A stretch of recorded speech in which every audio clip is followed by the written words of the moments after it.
The following program is a Town of Colonie television production of the William K. Sanford Town Library.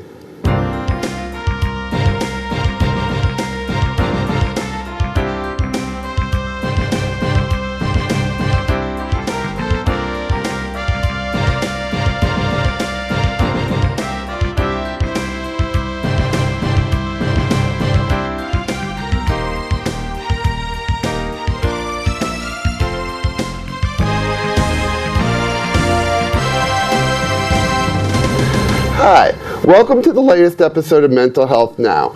I'm your host, Matthew Shapiro from NAMI-NYS, the National Alliance on Mental Illness. Today we'll be talking about an issue that's very dear to my heart, children's mental health.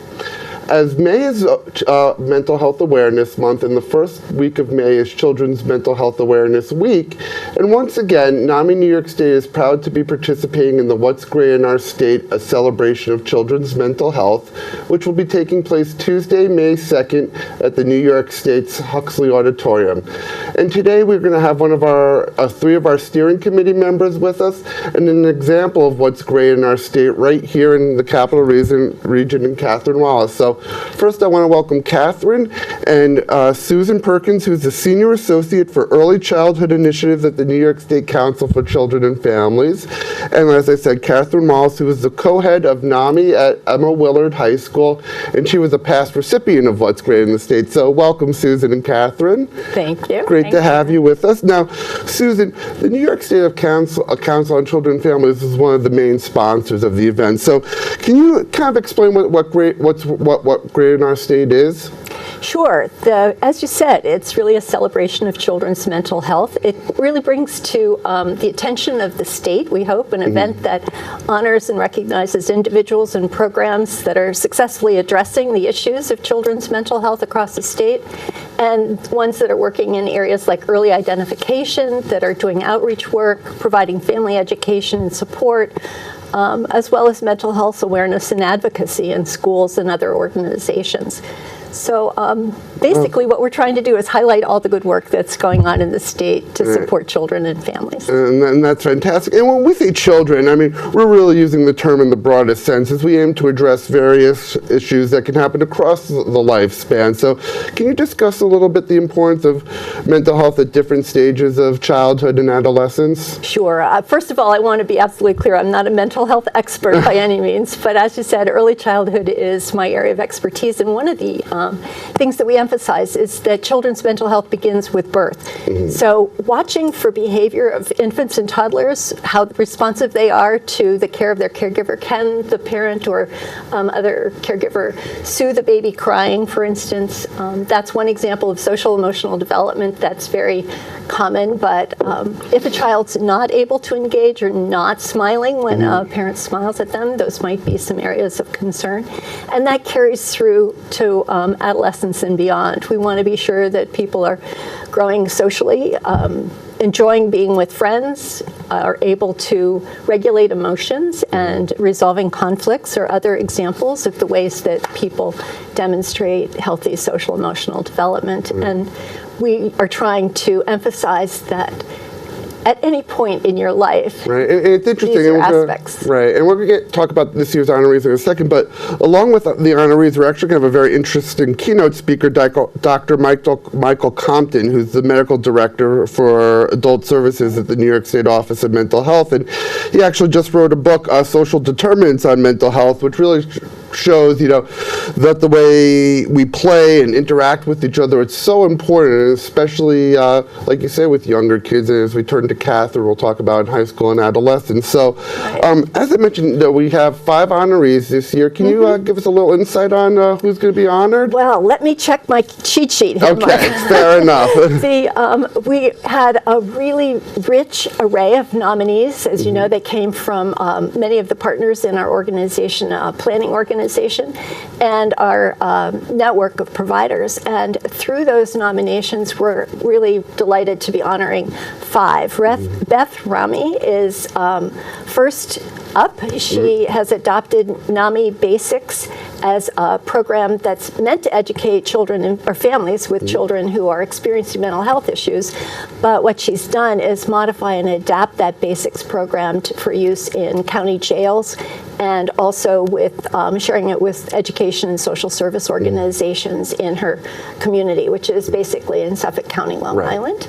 And then another individual, well, an actual group is Foundations in Feelings, which is early childhood mental health consultation initiative that's focusing on preschool, and it is has many years of success in Westchester, working with teachers in early care and education programs in providing inclusive, responsive early childhood to children who are more challenging and have demonstrated challenging behaviors in other programs. So it's a very important responsive initiative. And then Regina Barros Rivera is an Associate Executive Director of the North Shore Child and Family Guidance Center, again on Long Island in Nassau County. And what she's been doing, especially interesting, she's been addressing the special needs of Latino families and focusing some of the work on adolescent Latino women. And making sure that they have culturally competent care, which is so important because mental health isn't, it's understood differently in different communities, especially the Latino community. So that's true. It's so great to see someone doing work in that. We're delighted. And she's also been working to impact the school-based health programs in the 56 school districts in her area. And then Sheila Shea is the Director of Mental Hygiene Legal Services in the 3rd Judicial Department here in Albany. And she's been helping children and youth who have been diagnosed with mental health and developmental disabilities receive appropriate care and treatment within this district. And finally, Voices United for Change, which is dedicated to raising awareness and eliminating stigma of children who, again, are living with mental health issues. This is focused in Orange County, and I love their motto. They really serve children from basically 10 to 17 years old as their focus, but their motto is celebrating children's mental health courage every day. I thought that was really exciting. And I think no, it is so important. We're going to delve a little deeper into the issues in our second segment with a couple more of our partners and focus on the different age groups. I think it's good that we end on courage because I think the work that Catherine does in a lot of ways is so courageous, and that's like she received a What's Great in Our State award last year. As I said, Catherine started the first NAMI on campus club in a high school in New York State. Actually, I think it's the first one in the country. She's a real innovator. So can you tell me a little bit about the NAMI on campus club at Emma Willard and what you do there? Yeah, absolutely. So long story short, what we try to do is educate students about mental illness with the ultimate goal of decreasing the stigma. So I wanted to start the club when I really received this bare bones mental health education at my school.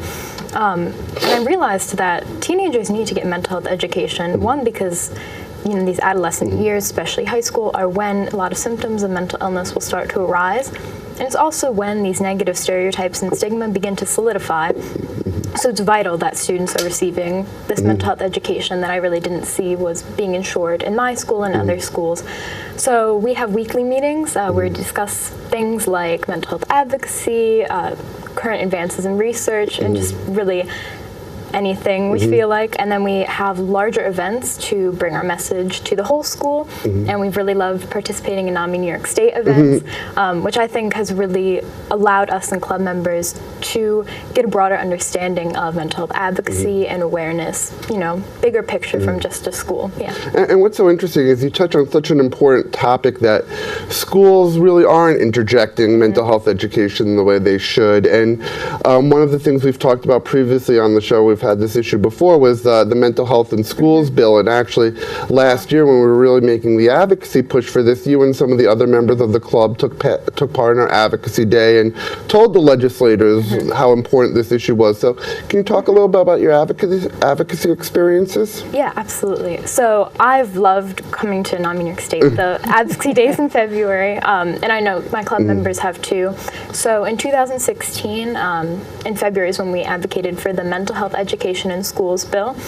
So I got the chance to talk to my assembly person, Patricia Fahey, to encourage her to pass this bill, which requires New York State schools to include a mental health unit in their required health classes. Right, so every school in New York State is required to have a semester of health education, but never was it stipulated that mental health has to be a part of that. And we always say, you can't have physical health without mental health. No. I mean, and it was shocking to think that some students could go through high school without receiving any education surrounding mental health at all. So that was incredibly rewarding for me and some of my club members to be able to feel like we had this impact on such a broad level. And even if people didn't have a NAMI-NYS in their school, they were still going to receive this education. It's wonderful. And obviously we're working hard with the Office of Mental Health, who's one of the other partners. And one of the things I really love about this project is that it finds state agencies like the Council of Children and Families and the Office of Mental Health working together with nonprofits that focus both on mental health and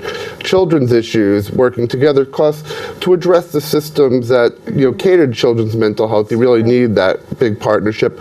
One of the other things that really impresses me about you, Catherine, is that we have somewhat of a similar story. When I was a junior in high school, my mother had a nervous breakdown, was diagnosed with a mental illness, and I'm going back almost 20 years. And at the time, I wasn't able to talk about it with my friends and explain why my mom wasn't in the house anymore or what was going on. And I know you're quite upfront talking about you also have a parent who's had mental health issues and mental illness, and you took the opposite approach. Where I was afraid to talk about or didn't know how to talk about, you really made it your mission to open up this conversation and educate your peers, which is so important. So can you kind of talk about how the message and the education and the topic has been received among your peers at Emma Willard?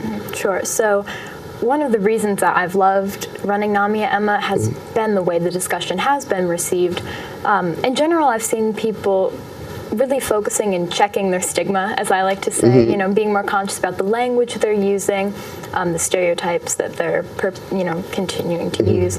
But the most rewarding thing for me is when individuals come up to me and say, "Thank you so much for starting this dialogue. I feel so much more comfortable talking about my own mental illness, the mental illness of a family member, concerns they have about their mental health. They feel more comfortable talking about it with their friends, teachers, and just in general kind of have this burden of stigma at least partially removed from their shoulders." So on a broader level and this individual level, I truly feel that people have been so appreciative that this discussion has been started.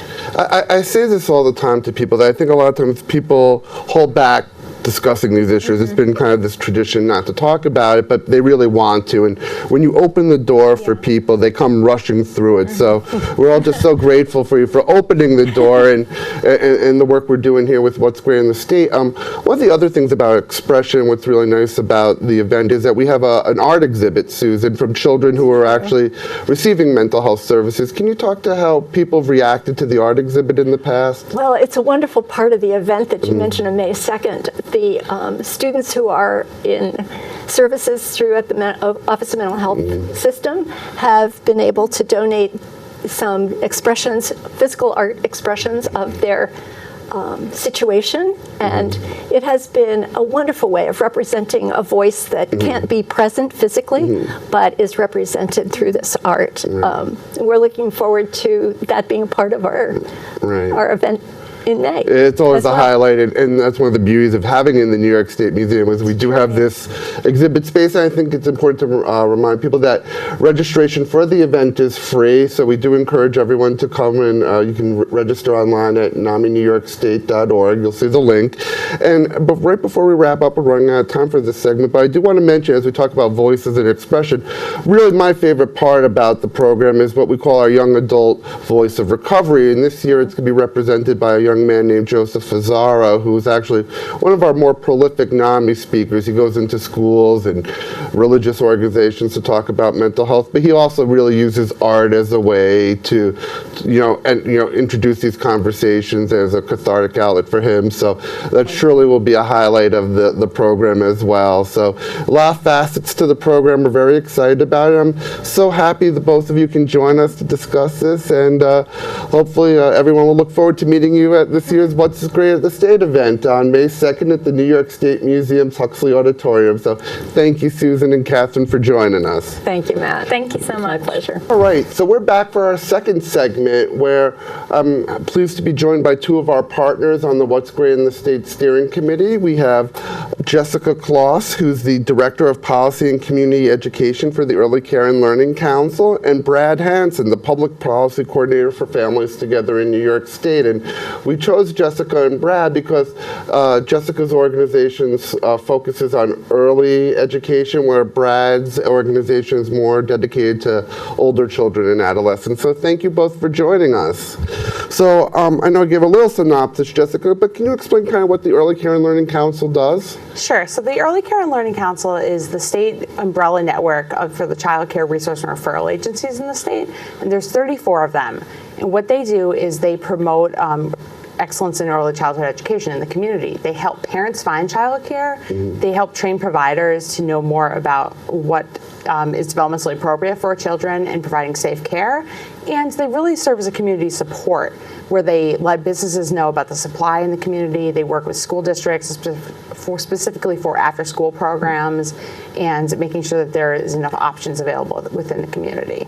In our statewide organization, we work to support them and also to bring light to things on the statewide policy level, where we talk about the need for more affordable, accessible childcare for all families. Right. And it's interesting you talk about policy, because obviously just last week the governor and the legislature agreed on the state budget. And one of the things they're really touting is the free college tuition program. And I think organizations like yours would argue that the state, while it's great to be investing in the back end of education, they're kind of forgetting the more critical early stages and the value of that. Can you elaborate on that?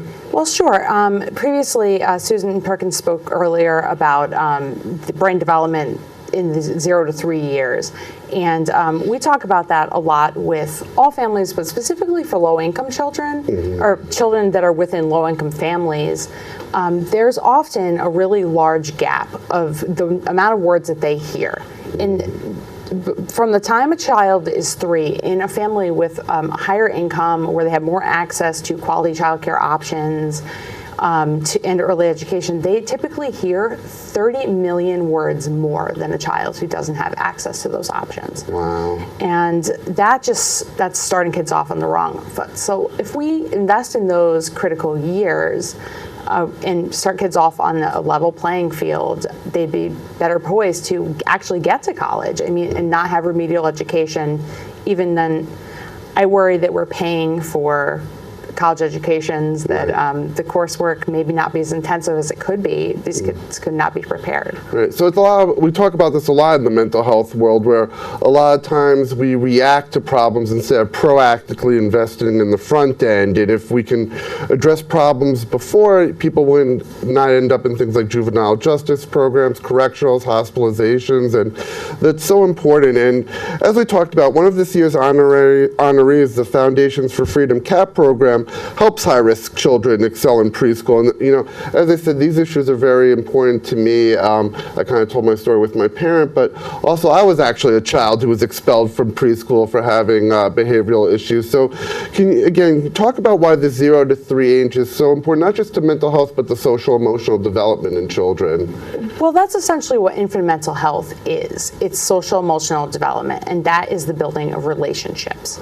And the responsiveness that a child feels with their parents, with their caregivers, and that's how they form trust, and that's how they are able to do things like self-regulate, express emotions, and react properly in situations.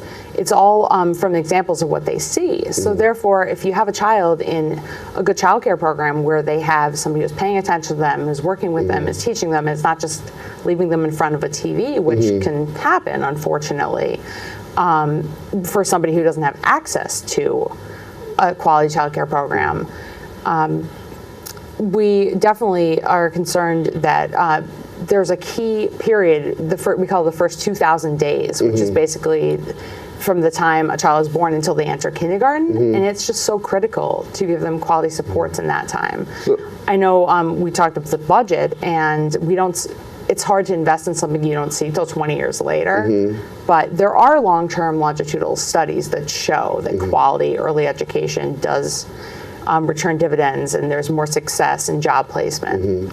And the budget this year didn't really fully invest in the type of education programs we're talking about. Is that correct? No, for low-income children, there was a $7 million cut. Oh, well, that's terrible because they need it so much. And, I think what parents realize, and one of the things we fought on together was a paid family leave to make sure parents could stay at home with their children, and that while that's important, also being in a daycare program or a preschool program where they get to interact with children is so important because that's how they learn these social skills that are going to take them for the rest of their lives, correct? Absolutely. We've talked about that's kind of one of the policy chasms that we have in New York right now is that we did pass this paid family leave law, and we have in a lot of parts of the state we have pre-kindergarten programs that are paid for by the state, but what are we doing to address childcare and allowing parents to go to work and after school programs, so they're present at their jobs and they're not stressed about their children, and then therefore they can go home and actually be present for their children.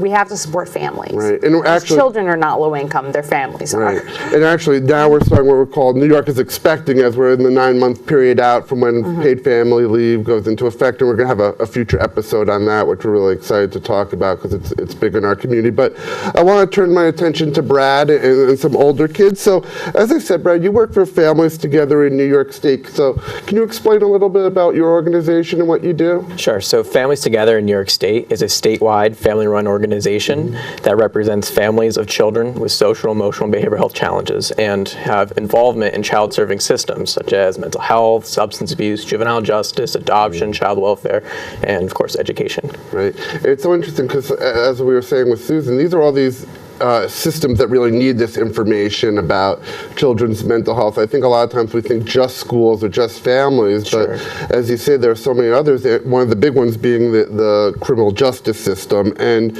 one of the key initiatives that Families Together has been a true leader on is the fight for Raise the Age and raising the age of criminal responsibility. And we talked about the college tuition with Jessica as one of the budget's victories, but certainly there was a lot of negotiations with the Raise the Age issue, and I know the governor's very proud to pass it, but are you guys happy with how that issue was agreed upon?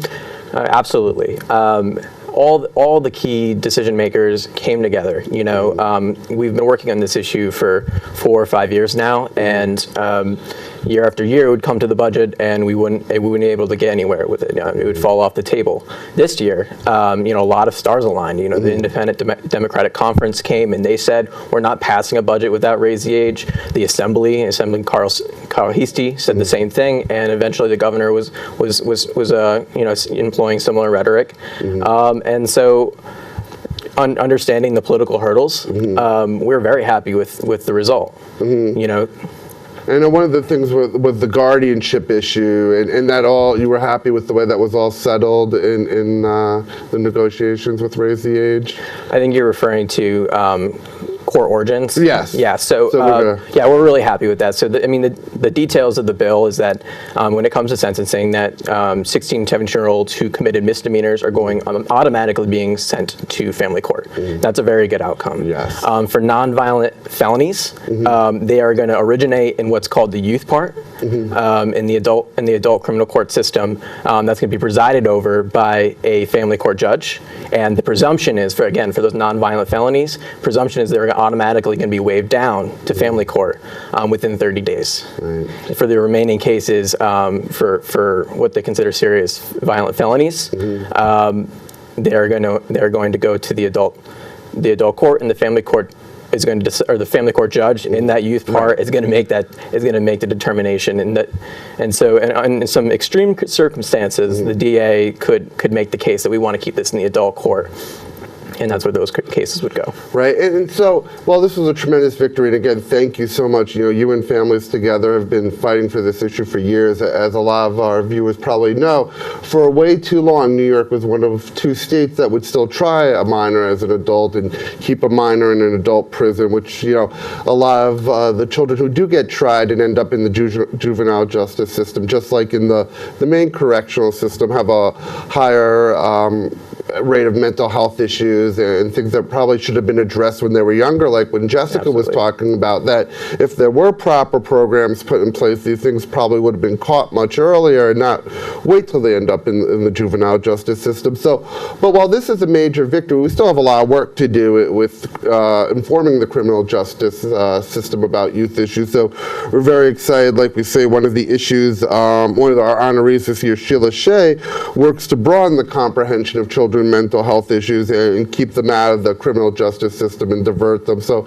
are there other issues within the criminal justice system that we still need to be talking about? Oh, absolutely. I don't think anyone should get confused. You know, Raise the Age was a very monumental step forward. You know, it was 30 years ago that we didn't make a decision whether 16, 17-year-olds should be tried in the family court or not. But now there's a lot of things that we can move forward with, things that were left off, like say youthful offender status, and increasing the eligibility so that judges can make their own determinations on whether or not a young adult should have their record sealed or not. Right. You know, I think that's really important. Another issue that I think is going to be extremely important is the Medicaid waiver that's being held up. I know that Medicaid Director Helgerson was saying just today that you know, we're still waiting to see how the new administration would handle that.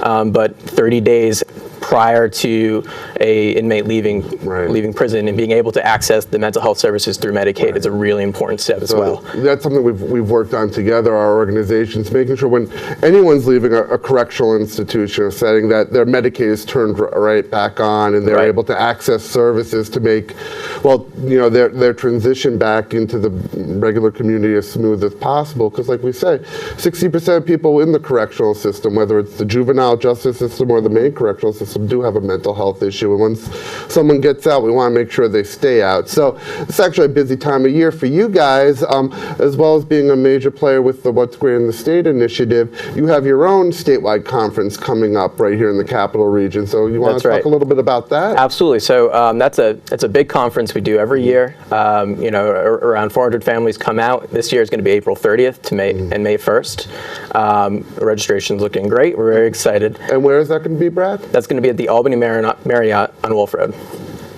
Right around the corner, and we're very proud we're going to be exhibiting at the event this year. And again, we talk about the Youth Voice of Recovery, and one of the most powerful things about your conference every year is you have the Youth Speak Out, where you have kids of all ages come out and talk about their mental health challenges and overcoming them and the obstacles they faced in school. So we do encourage people to attend that as well. Where can people find more information about the conference, Brad? You can look it up on our website. It's www.ftnys.org. Great. So, as you say, it's great that we're honoring people who are working on the early stuff throughout the lifetime and reforming the criminal justice system. We do have a lot of work to do, and it's so important to know that we all play a part in this. You know, it's great to work with so many diverse organizations and state agencies, but everyone has a part. Parents, as you saw, students with Catherine, because as we say here at Mental Health Now, hope starts with you. So we hope that you come and you join us, get to meet Brad, Jessica, Susan, Catherine, myself at this year's What's Great in the State event, which is taking place Tuesday, May 2nd at the New York State Museum in the Huxley Auditorium from 2 to 5 p.m. Like I said, it's free registration. You can visit NAMI-NYS.org to learn more, and we look forward to seeing you there. And thank you for joining us on Mental Health Now. We'll see you next time.